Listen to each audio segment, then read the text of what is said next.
Assalamualaikum warahmatullahi wabarakatuh. Selamat pagi semua. Hari ini kita masuk pada materi teknik pengolahan pada makanan internasional.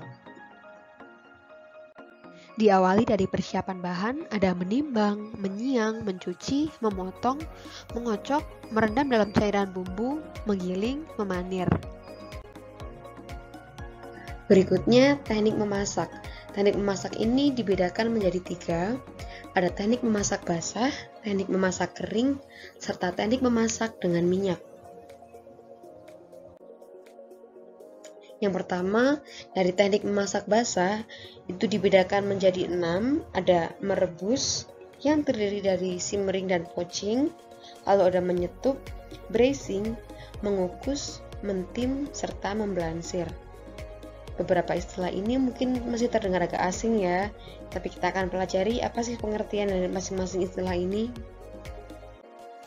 Yang pertama ada merebus atau boiling, yaitu memasak bahan makanan di dalam cairan, bisa air, susu, atau kaldu, pada cairan yang mendidih, yaitu kurang lebih di sekitar 100 derajat Celcius. Nah, merebus ini dibagi jadi 2, ada simmering serta poaching.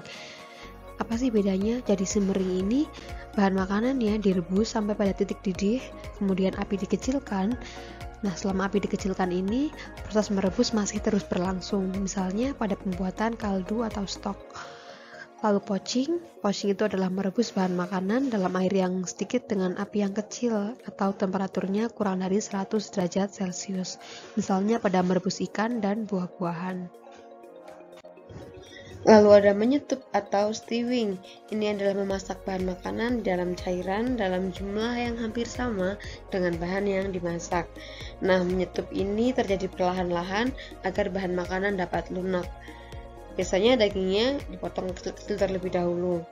Nah, proses menyetup atau stewing ini juga bisa dilakukan pada buah-buahan. Kemudian cairan yang digunakan adalah air gula, karena juga diberi aroma cengkeh atau aroma kayu manis. Lalu yang ketiga ada braising. Nah, braising ini juga memasak bahan makanan dengan cairan. Tapi apa sih bedanya dengan boiling sama stewing? Pada boiling itu airnya lebih banyak daripada yang dimasak. Kalau stewing itu jumlahnya hampir sama antara air dengan bahan makanan yang dimasak, sedangkan pada braising jumlah airnya lebih sedikit daripada bahan makanan yang dimasak. Nah, braising ini untuk apa sih? Braising ini tuh cocok untuk memasak bahan makanan yang agak keras, diiris tipis-tipis untuk melembutkan seratnya. Bahan makanan yang dapat dimasak secara braising antara lain ada daging sapi, ayam, itik, sayuran juga bisa menggunakan cara braising ini. Yang keempat ada mengukus atau steaming. Ini adalah memasak bahan makanan dengan menggunakan uap air mendidih. Jadi pada bagian lapisan bawah itu nanti terdapat air yang dididihkan, kemudian baru lapisan di atasnya terdapat makanan-makanan yang akan di steam atau yang akan dikukus. Alat-alatnya ini ada berbagai macam. Ada yang menggunakan risopan, ada yang menggunakan dandang dengan kukusan, langsung dan sobungan, atau menggunakan kelakat. Pada beberapa bahan makanan, cara kukus ini lebih baik daripada merebus. Ada beberapa makanan yang bisa sih kalau mau direbus, tapi akan lebih terjaga cita rasanya kalau dikukus. Begitu. Nah, contoh makanan yang bisa dibuat dengan cara dikukus ini adalah ada nasi kukus, puding kukus, atau steam pudding. Yang kelima ada mentim atau au bain marie. Ini adalah memasak bahan makanan dengan menggunakan panci tim atau 2 panci. Yang satu lebih kecil sehingga dapat dimasukkan ke dalam panci yang lain. Cara ini memerlukan waktu yang cukup lama. Pada nasi tim dan juga puding roti ini biasanya menggunakan cara mentim atau au bain marie. Yang keenam ada memblansir atau blanching. Jadi blanching ini adalah merebus sebentar bahan makanan dalam air mendidih. Untuk apa? Yaitu untuk melunakkan bahan, mengurangi rasa dan bau, serta agar warna tetap baik.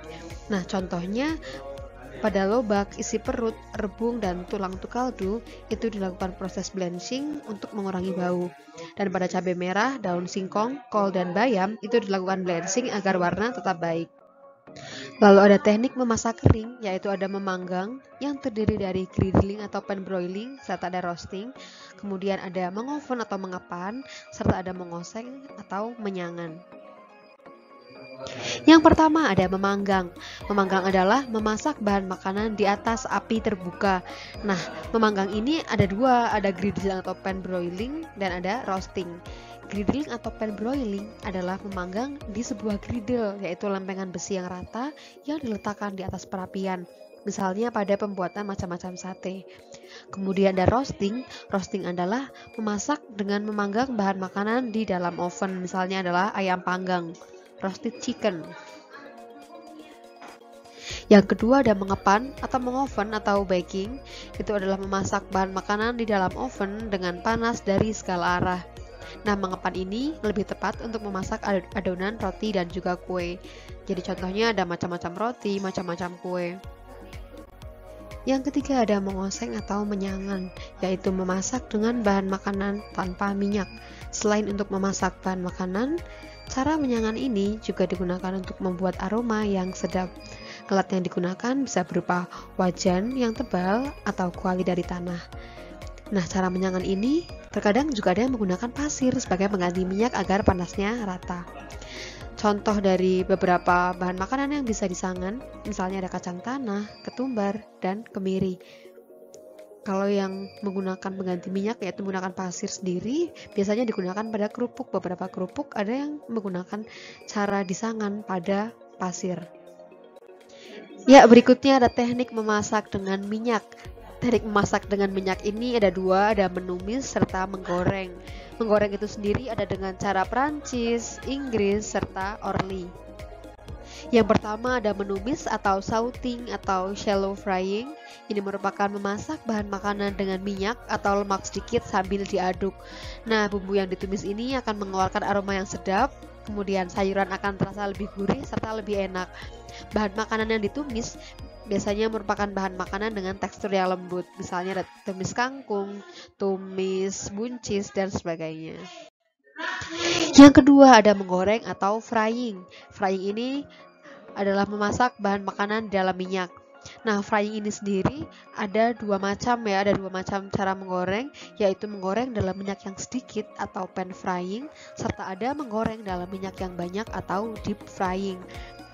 Pada pan frying itu ada menggoreng ayam, menggoreng ikan, menggoreng tahu, serta menggoreng tempe. Sedangkan pada deep frying yang membutuhkan banyak minyak itu ada pada menggoreng kentang, kerupuk, dan lain sebagainya. Masih pada teknik menggoreng atau frying, jika dibedakan berdasarkan jumlah minyaknya, itu ada pan frying serta ada deep frying. Sedangkan jika dibedakan berdasarkan lapisan pada bahan makanan yang akan digoreng, itu dibedakan menjadi 3. Ada cara Prancis, cara Inggris, serta cara Orly. Pada cara Prancis, bahan makanannya dilapisi dengan tepung kering, misalnya ikan goreng. Pada cara Inggris, bahan makanannya dilapisi dengan tepung panir atau tepung roti atau breadcrumb. Atau cara ini juga disebut dengan memanir, contohnya adalah kroket. Kemudian cara Orly, bahan makanannya ini dilapisi dengan frying batter. Apa sih frying batter? Frying batter ini adalah adonan yang dibuat dari tepung, telur, dan cairan, misalnya pada pembuatan pisang goreng. Nah, berikut adalah istilah-istilah yang lain di luar dari beberapa istilah yang sudah kita sebutkan tadi. Ada memfilir, meladir, membardir, menggelasir, mengentalkan, menjernihkan, mengocok, memarinir, mengisi, serta memanir. Kalian harus pahami istilah-istilah ini saat kalian mempelajari tentang makanan, terutama makanan internasional. Kita mulai dari yang pertama, memfilir atau filleting. Ketika kalian mendengar kata memfilir mungkin asing, tapi ketika kalian mendengar kata filleting, oh itu, mungkin kalian tidak asing dengan istilah filleting. Ya, filleting adalah menghilangkan tulang atau duri pada daging ayam atau ikan. Tulang pada daging, duri pada ikan. Kemudian ada melardir atau larding. Ini adalah menjahitkan pita-pita lemak pada permukaan daging yang tidak berlemak sebelum daging tersebut dipanggang. Untuk apa coba diberi pita-pita lemak? Ya, jadi pada saat dipanggang, karena dagingnya itu tidak mengandung lemak, sehingga nanti dagingnya akan kering. Agar tidak mudah gosong, maka diberi lemak, dan agar lebih mudah merata, maka lemak-lemaknya dijahitkan pada daging tersebut. Yang ketiga ada membardir atau barding. Ini adalah membungkus daging atau unggas yang tidak berlemak dengan lapisan lemak yang tipis sebelum dimasak agar tidak menjadi kering. Jadi hampir sama dengan larding, tapi kalau larding itu dijahit, sedangkan kalau pada barding ini hanya dibungkus saja. Lalu yang keempat ada menggelasir atau glazing. Ini adalah memberi lapisan mengkilap pada makanan. Pada sayuran bisa diglazing dengan air gula, pada kue bisa diglazing dengan campuran gula halus dengan putih telur, atau bisa juga diglazing dengan agar-agar. Kalau pada daging bisa diglazing dengan gelatin atau agar-agar. Yang kelima ada mengentalkan atau thickening. Thickening ini adalah menambahkan bahan pengental pada masakan yang cair sehingga masakannya menjadi lebih kental. Lalu yang keenam ada menjernihkan atau clarifying.